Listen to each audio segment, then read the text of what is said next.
Con el presidente del Tribunal Constitucional, el doctor Francisco Morales, nos acompaña aquí en los estudios para revisar un poco lo que ha ocurrido ayer y lo que queda pendiente a nivel de una Constitución que en los últimos meses ha sido tironeada de uno y otro lado, con dos poderes del Estado, lo he dicho aquí, dispuestos a ir a la última ratio en una conflictividad política que arrincona al Perú. Y sin embargo, ayer las instituciones que garantizan la democracia se pusieron del lado de lo que dice la Constitución y la ley. Las Fuerzas Armadas, la Policía Nacional, el Tribunal Constitucional, el Poder Judicial, el Ministerio Público, todos se alinearon con la Constitución frente a lo que en estricto ha sido un golpe de Estado, pese a lo que hoy interpretan los abogados del presidente Pedro Castillo, del expresidente Pedro Castillo, que no se ha configurado ni los delitos de rebelión ni de conspiración. Se lo consultamos al doctor Morales, que nos acompaña esta tarde. Bienvenido, gracias por atendernos. Muchas gracias por la invitación. Quisiera, antes de ir a lo que hoy hemos escuchado en esta audiencia en la que participan el expresidente y sus abogados, los hechos ayer, cómo se precipitaron rápidamente. Esto nadie lo veía venir. Ustedes tampoco. ¿Cómo fueron alertados de esto, del mensaje del presidente? Bueno, yo estaba atendiendo a las visitas, unos profesores de la Universidad de San Marcos, luego estuvieron unos funcionarios del Consejo Fiscal y luego otros litigantes que estaba atendiendo, y en eso viene el secretario relator del tribunal y me dice: presidente, el presidente de la República está dando un mensaje donde ha disuelto el Congreso y está interviniendo el Tribunal Constitucional, el Poder Judicial y el Ministerio Público. Entonces en ese momento dije: ¿pero qué es esto? Esto no puede ser. Esto es ¿me estás bromeando? No, me dijo. Bueno, en ese momento llamé a mis colegas y les dije: inmediatamente debemos reunirnos en pleno. Sin embargo, por la vorágine de los hechos, ¿no? Yo estoy autorizado como presidente del Tribunal Constitucional, soy el representante, y hay unos puntos que son claves, elementales, básicos en una democracia.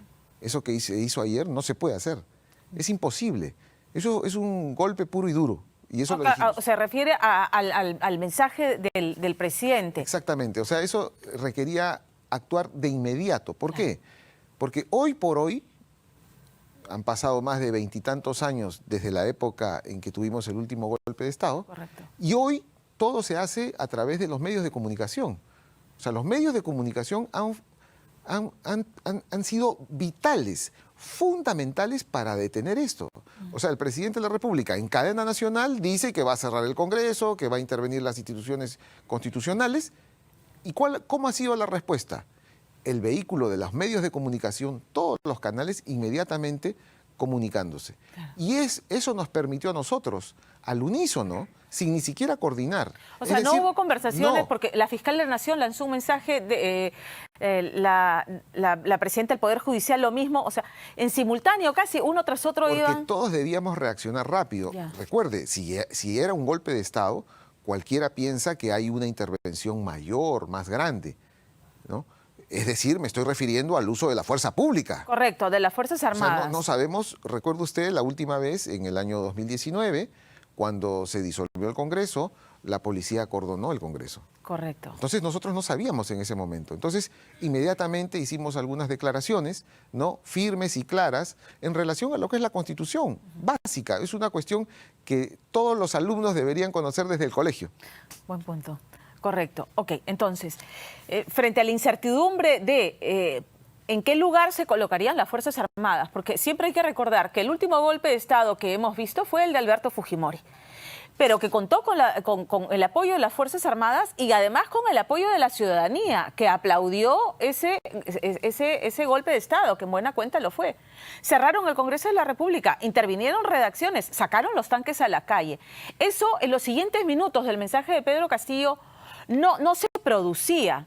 Entonces, esos son los minutos que los representantes de los otros poderes del Estado, como usted, el Poder Judicial, el Ministerio Público, tenían que aprovechar para sentar posición. Para sentar posición, usted lo ha dicho. Ajá. Y además no olvide una cosa, cuando se disolvió el Congreso en el año 2019, el presidente Vizcarra en la noche se tomó un selfie. Correcto. Estaban claro. los comandantes. Entonces, eso fue un punto de quiebre en estos momentos claves, estos momentos de inflexión. La disolución del Congreso, aun cuando en la Constitución peruana está prevista con las causales establecidas, correcto, en otros países no se deja de, o sea, no la comprenden. Dice, pero ¿cómo la Constitución puede permitir una disolución de un Congreso?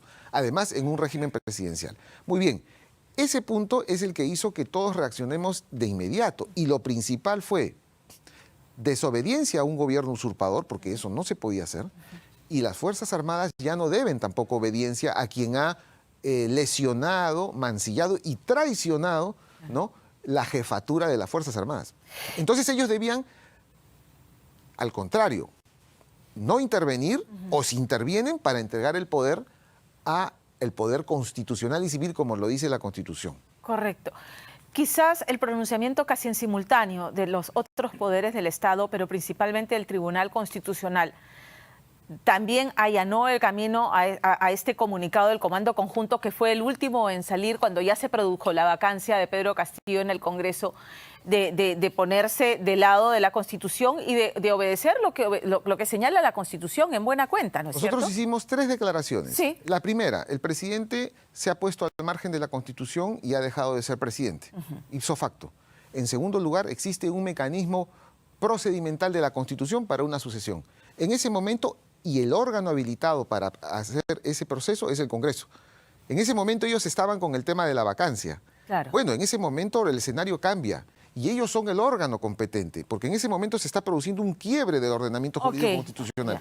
Entonces aquí la única que podía entrar para preservar el orden constitucional era la vicepresidenta. Por eso dijimos, el Congreso tiene la palabra, ellos son el órgano competente y la vicepresidenta debe asumir. Y en tercer lugar, es que las Fuerzas Armadas deben entregarle ese poder o garantizar que ese poder se transfiera la transición democrática. Rápidamente. Y también dijo en su mensaje ayer que la Fiscalía y la Policía debían actuar según los apremios de ley contra aquellos que la hayan violentado. Claro. Y se produce la detención del expresidente. Bueno, yo celebro que todos los miembros del sistema de justicia estemos en sintonía, respetando la Constitución y la ley. Y efectivamente, usted lo ha dicho claramente, al haberse producido infracciones, delitos, ya todo eso va a venir en la discusión jurídica, ¿no? Pero el hecho concreto es que el órgano competente para todas estas acciones de tipo penal es el Ministerio Público. Y la policía ha actuado, pues, heroicamente. Al margen de la ley. Aníbal Torres, abogado del expresidente Castillo, ha dicho que se está violando flagrantemente los principios de legalidad porque no se han acreditado los delitos atribuidos y por lo tanto incluso la detención del presidente habría sido arbitraria bajo la interpretación de que no se concretó, que no hubo alzamiento de armas, que el mensaje del presidente, la intención de golpe de Estado no se concretó. Fíjese, el presidente de la República, de acuerdo a nuestra Constitución, es el funcionario más poderoso que existe en este país. Tiene en el artículo 118 más de 20 competencias. No hay ningún órgano, ni el Congreso de la República tiene tal cantidad de competencias. Es el jefe supremo de las Fuerzas Armadas y de la Policía Nacional. Maneja la hacienda pública, gobierna, dirige la política exterior, y todas las demás que la Constitución y las leyes le otorguen. O sea, realmente es el hombre más poderoso. Entonces, si el hombre más poderoso del Perú dice que va a disolver el Congreso y que va a intervenir a los órganos judiciales, a uno de los cuales lo está investigando, entonces esa es una declaración política, esa es una orden a toda la estructura de comandos militares y policiales. O sea, lo que pasa es que la ciudadanía, los poderes públicos, los medios de comunicación, que gracias a ustedes se ha podido desarrollar toda esta comunicación total a la sociedad, es lo que ha develado esta intentona.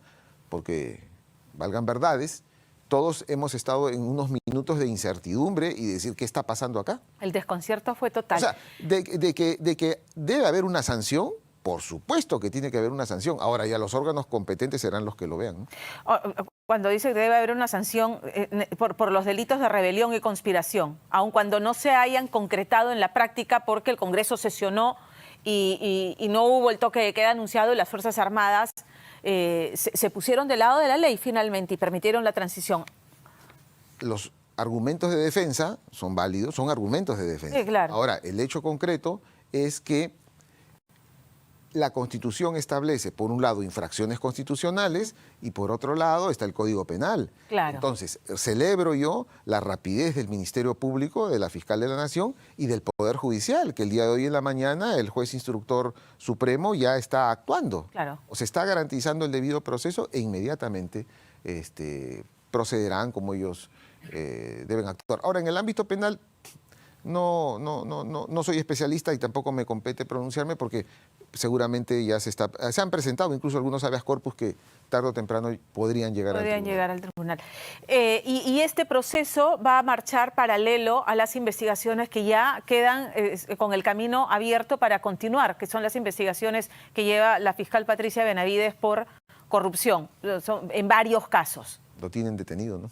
Sí, exacto. Ok, y ya no hay ningún impedimento porque ya no hay investidura presidencial de por medio. Ya todo eso está en este momento encaminado. Y hay también el escenario del Congreso de la República que tiene que someter a juicio político también al expresidente, ¿no es cierto? También quedan esos caminos paralelos. Correcto, en caminos paralelos.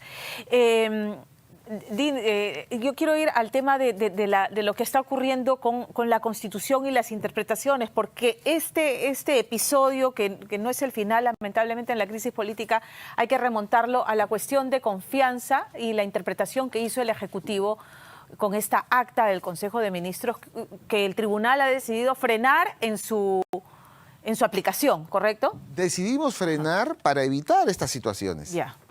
O sea, el Ejecutivo iba en un planteamiento que ellos consideraban que era el correcto y decían, bueno, aquí nosotros interpretamos que hay una denegación de la confianza. Pero eso inmediatamente activaba el artículo 134 que permite disolver el Congreso si es que hay dos denegaciones de confianza de un Consejo de Ministros. Entonces, nosotros dijimos, esta situación es controvertida, ¿no? Hay un peligro, porque si el Ejecutivo consideraba una segunda, podía disolver. No podía, sino ellos lo hubieran querido hacer. Claro. Entonces dijimos un statu quo, una suspensión de esto hasta que resolvamos el caso.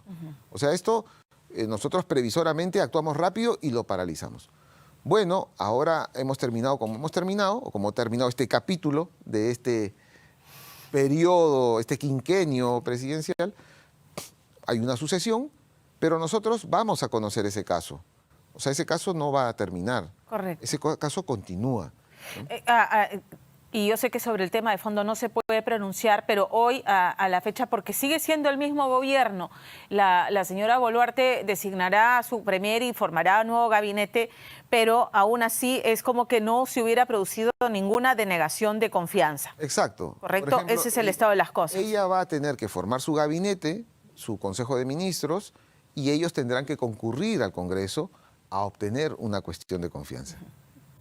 Ahí puede ocurrir que le den la confianza o que no le den la confianza. Claro. Ahora, si no... pero lo que queda claro es que, suponiendo que, bueno, creo que el Congreso quizás pues es un nuevo gobierno, si le da la confianza no pasa nada, y si no le da la confianza tampoco pasa nada, ¿por qué? Porque no se puede computar la anterior. No se computa la anterior, hasta el pronunciamiento del Tribunal Constitucional. Hasta el pronunciamiento del Tribunal. Se ha pedido varias veces con otra conformación del Tribunal Constitucional la precisión del término incapacidad moral permanente, porque es es la figura que se ha manoseado tanto en este último año con estos sucesivos pedidos de vacancia al presidente Pedro Castillo. ¿Consideran que bueno, debieran hacer una precisión sobre esta figura? Mire, en relación al tema de vacancia, al tema de la infracción constitucional, a nivel de la doctrina constitucional y los comentarios a la Constitución hay dos posturas. Una que dice que se deben dejar esto abierto y otra que se dice que se debe acotar. Es decir, por ejemplo, habían juristas que establecían que las infracciones constitucionales debían ser tipificadas. Otro sector dice no. Ahora, en estos momentos nosotros no tenemos ningún caso respecto de la vacancia. Hubo un caso anterior donde el tribunal dijo hay una sustracción de la materia, ¿no? pero en todo caso esto le corresponde al legislador. O sea, nosotros tendríamos que tener un caso para ver si es que acotamos o no, o interpretamos en qué sentido. Ahora, lo que sí quiero... ¿Cómo interpreta el Tribunal Constitucional la figura de incapacidad moral permanente? No, ¿Cómo está en la Constitución o sea, ahora? ahorita no podemos decirlo. O sea, Ya. no tenemos una interpretación. Ahorita el intérprete que califica si es que ha habido una incapacidad moral es el Congreso. Porque ellos también están habilitados para interpretar. Solo cuando hay un conflicto es que vienen donde nosotros, y ahí, por ejemplo, en el caso de la cuestión de confianza. Pero usted ha mencionado 2 veces el tema de la Constitución. Sí. Entonces yo quisiera aprovechar su programa tan sintonizado a nivel nacional para precisar algo. Las constituciones en general son imperfectas. O sea, no vamos a encontrar un país del mundo donde tenga una constitución que sea perfecta, o en todo caso que se ponga en todos los supuestos que la dinámica política puede crear y puede presentar. Por ejemplo, las figuras de la cuestión de confianza o de la disolución del Congreso nunca se han dado desde 1993, solo recién en el 2019. Y el tema de la vacancia menos. Entonces, nuestra Constitución, por el contrario, recién están tomando vida algunas figuras que estaban ahí olvidadas. Y como usted muy bien dice, y con la preocupación de todos, es bueno, pero si eso está ahí, hay que acotarlo. Entonces, para eso están, o hay que precisarlo, para eso está la casuística. Ya hemos tenido una disolución del Congreso en el 2019. Ahora se estaba presentando una situación parecida. En el tránsito hay una ley que regula eso. Correcto. Entonces, ahora tenemos la oportunidad del tribunal de precisar y establecer bien las bases y precisar y aclarar aquello que no está muy, o sigue estando sujeto a interpretaciones. El tema de la cuestión de confianza. Y solamente podría producirse en el caso de la vacancia si es que llega un caso particular en un tema de competencia nuevamente al Tribunal Constitucional. Sí. Correcto. Veo con preocupación lo que se ha aprobado en el Congreso, la modificación del reglamento del Congreso para que a un presidente en ejercicio se le pueda suspender con solamente 66 votos y lo más probable es que una vez más apelando a esta figura de la incapacidad, ¿no? La incapacidad para ejercer el cargo y me suena incongruente que se necesiten 87 votos para vacar al presidente bajo esa causal, pero solamente 66 para suspenderlo. Bueno, en ese tema es probable que eso termine si es que continúa en el Tribunal Constitucional, ¿no? Yo le agradezco, ¿no?, que nos plantee todas esas interrogantes, pero yo como titular del Tribunal Constitucional debo limitarme a algunos puntos establecidos. Debemos, doctor Morales, hacer una reflexión de lo importante que es... Las constituciones, usted lo ha dicho, son imperfectas, no están escritas en piedra, son pasibles de ser reformadas políticamente con responsabilidad. Pero este tironeo que hemos visto, esto de sacar las cartas de la vacancia, de la cuestión de confianza, las amenazas bajo las que nos han dado 6 presidentes en 6 años, y de la importancia de defender, ¿no?, la legalidad, la Constitución y la independencia de poderes. Creo que quisiéramos escuchar una reflexión en torno a eso, siendo usted representante del Tribunal Constitucional, que es el máximo intérprete de la Carta Magna. Bueno, como podríamos decir, en primer lugar, debemos reafirmar nuestra vocación como peruanos de vivir en el marco de la Constitución y las leyes. La Constitución del 93 puede tener sus detractores, sus críticos, pueden haber compatriotas y peruanos que quieran una reforma total, que quieran una asamblea constituyente, muy bien, pero todo dentro del marco legal, porque cuando uno patea el tablero, destruye la democracia. Y ahí sí, recuperar esto es muy difícil, porque si uno hace esto, el que viene después también lo va a querer hacer y después el otro, entonces no vamos a poder desarrollarnos como una sociedad civilizada, ¿no? Ahora bien, en relación a las reformas, el Congreso es el que tiene y detenta el poder de la reforma constitucional, ¿no? Lo importante es vivir bajo el marco de la Constitución y la ley. Y yo creo que la gran lección de todo este periodo y que ha culminado el día de ayer rápidamente, es que hay un consenso. Hay un consenso tácito de la ciudadanía, de los pueblos, de los poderes públicos, de las instituciones autónomas, de los medios de comunicación tan importantes. Todos queremos tranquilidad, paz, serenidad. Entonces eso es un llamado a la reflexión, a la clase política, que esté a la altura del deber y la obligación que tienen de gobernar, de expedir leyes y de calmarse y darse una nueva oportunidad para que el país progrese, porque si no... Una más, porque ha mencionado el tema del referéndum y la constitucionalidad o no. Ya ha habido un pronunciamiento sobre esa modificación o precisión que hizo el Congreso de la República respecto a las convocatorias a referéndum.